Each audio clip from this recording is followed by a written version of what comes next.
کہ ایک عبد القادر جیلانی کی بارگاہ میں ایک شخص بڑا پریشان حال ایک شخص آیا کرتا تھا، جسے انوار البیان میں صاحب مصنف نے رقم فرمایا ہے۔ آپ فرماتے ہیں کہ ایک شخص روزانہ قبرستان جاتا تھا، قبرستان میں اس کی حاضری ہوتی تھی، اور وہ دیکھتا تھا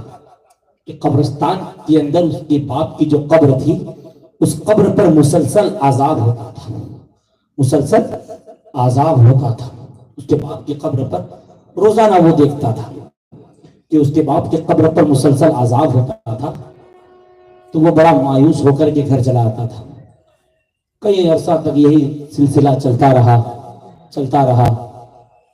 بالآخر ایک روز جب وہ گیا تو اس نے جا کر کے دیکھا کہ اس کے باپ کی جو قبر جس میں مسلسل عذاب ہوتا تھا، لگاتار اس میں آگ کے شعلے بھڑکائے جاتے تھے، مسلسل اللہ کے عذاب دینے والے فرشتے لگاتار اس قبر میں اس کے باپ کو عذاب دیتے تھے۔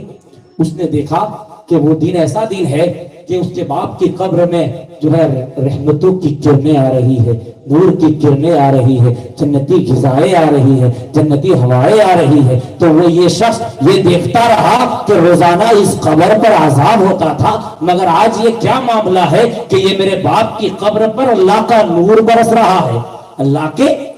اللہ کی رحمت برس رہی ہے۔ اس کا معاملہ کیا ہے؟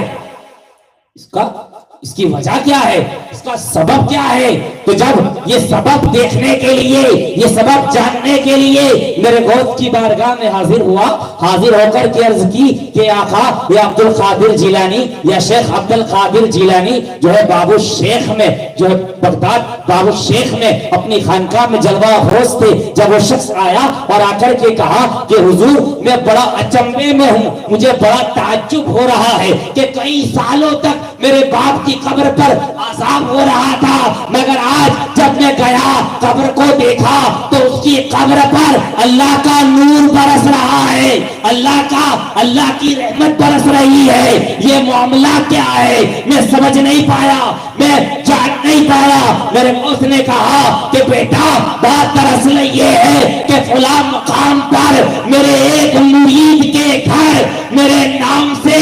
نیاز بنائی گئی تھی، 11ویں کی دیگ لگائی گئی تھی، چنانچہ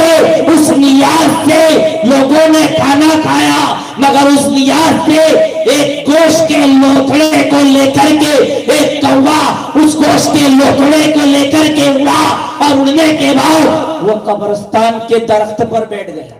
وہ اس قبرستان کے درخت پر بیٹھ گیا، اور بیٹھنے کے بعد اپنے پیروں سے نوچ نوچ کر کے اس گوشت کے اوپر سے، اس اڑکی کے اوپر سے جتنا بھی ماس تھا، جتنا بھی گوشت تھا، اس کوے نے کھا لیا۔ اور جب وہ اڑکی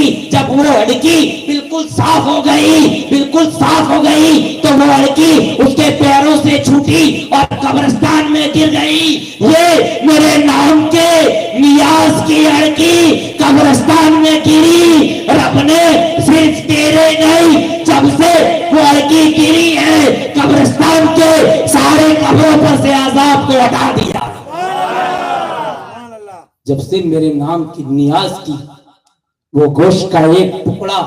اس قبرستان میں گرا،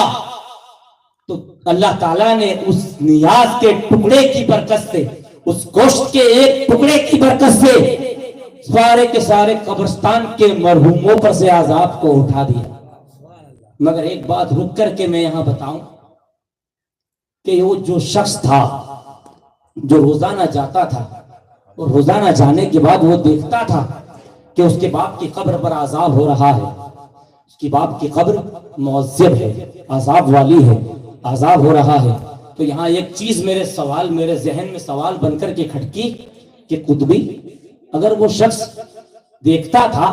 کہ اس کے باپ کی قبر پر عذاب ہو رہا ہے، تو یہ قبر پر جو عذاب ہو رہا تھا وہ تو زمین کے اوپر نہیں، زمین کے اندر کا معاملہ ہے، زمین کے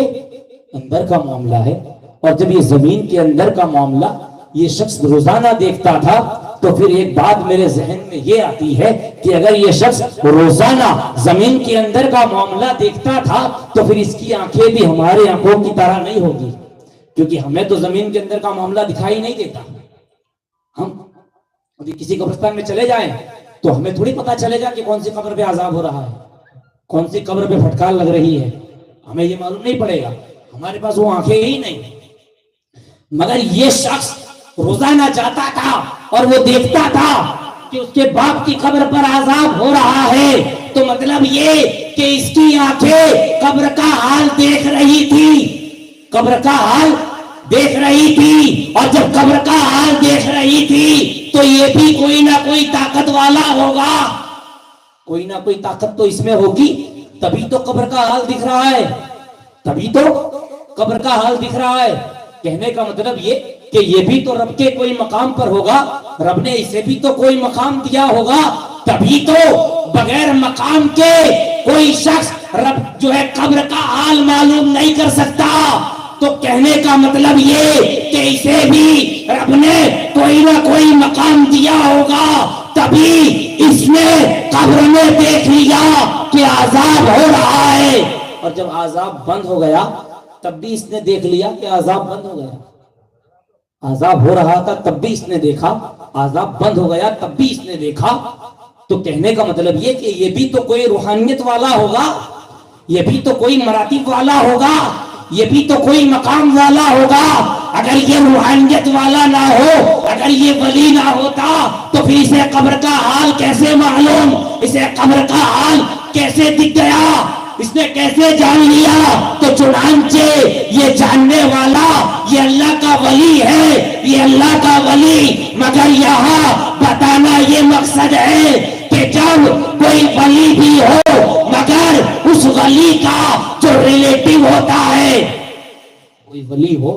اور اس ولی کا کوئی سگے والا ہو، کوئی رشتہ دار ہو، مگر وہ رشتہ دار جب وہ عذاب میں ہو تو وہ ولی بے شک ولی ہے، وہ اس ولی جو ہے زمین کے اوپر قبر کا حال دیکھ سکتا ہے، مگر یہاں عبد القادر جیلانی کے مرتبے کو بتانا مقصود ہے۔ چنانچہ وہ ولی تھا مگر جانتا تھا کہ میں جو ہے میں مقام ولایت پہ تو ہوں، مگر میرا گوشت ولی کے وہ مقام پر ہے، ولی کے وہ درجے پر ہے کہ میری گردن پہ بھی ہے میرے گوشت کا قدم۔ چنانچہ میرے گوشت نے فرمایا قدمی ہادی رغبتی علی کل ولی اللہ، تو یہاں یہ بے شک ولی تھا مگر اس کا نظریہ مقام گوشت بتانا تھا، اسی لیے یہ قبر پر عذاب تو دیکھتا تھا مگر یہ جانتا تھا کہ یہ عذاب اگر ختم ہوگا، یہ عذاب اگر بند ہوگا، تو یہ عذاب اگر ختم ہوگا تو گوشت کی نظر کرم سے ہوگا، یہ عذاب اگر بند ہوگا تو گوشت کی نظر کرم سے ہوگا، اس لیے کہ میرے گوشت نے فرمایا مریدی لا تخف واللہ ربی، جو میرا مرید ہے اسے قیامت تک ڈرنے کی کوئی ضرورت نہیں، اسے